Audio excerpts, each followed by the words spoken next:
নাম কি বলছেন ভাইয়া? চ্যাংমাই। কোথাকার? কোথাকার? এখানে ওই পাহাড় থেকে হয়, পাহাড়ের চ্যাংমাই আম। অনেক মিষ্টি হয় বললো।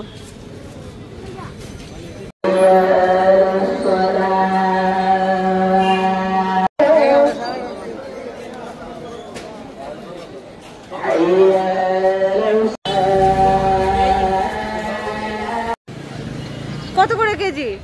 150। চ্যাংমাই সবার কাছে পাহাড়ের আম একদম ভরে গেছে। এই আমটা একটাই 1 কেজি হবে।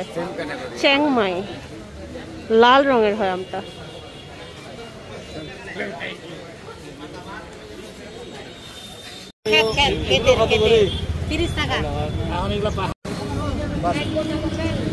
বাঁশফোড়ন নিয়ে নিলাম, কচুর ফুল।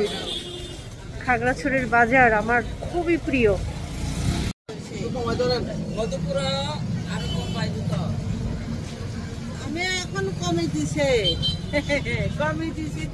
কমে দিচ্ছেন না তো দিদি? আমার জন্য কমে দিছে দিদি। আমার জন্য কমে দিচ্ছেন না দিদি? কমান, আরো কমান। 70 টাকা না, 70 টাকা হবে না দিদি, আরো কমান দিদি।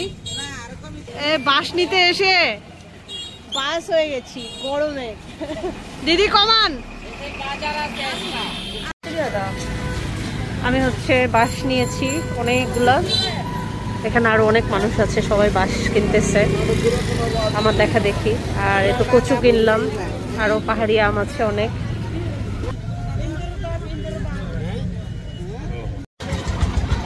পুরো ঘামে ভিজে গেছি। টুকটাক অনেক কিছু বাজার করলাম, আরো দেখি কি কি নেওয়া যায়। খাগড়াছড়িতে আসছি আর বাঁশ কিনবো না তা কি হয়? কি যে মজার বাঁশ। আমার হচ্ছে কাঠের ফার্নিচার লাগবে। আমাদের এখানে হচ্ছে প্রচুর সেগুনের ফার্নিচার হয়। তা আমি আসছি আসলে কয়েক ঘন্টার জন্য। বাজার করব, কাঠের ফার্নিচার দেখব, দেন আবার ব্যাক করব। তো কারো যদি কাঠের ফার্নিচার লাগে, বিশেষ করে সেগুন কাঠের, অরিজিনাল সেগুন কাঠের, আমাকে কমেন্টস করতে পারেন, জানাইতে পারেন।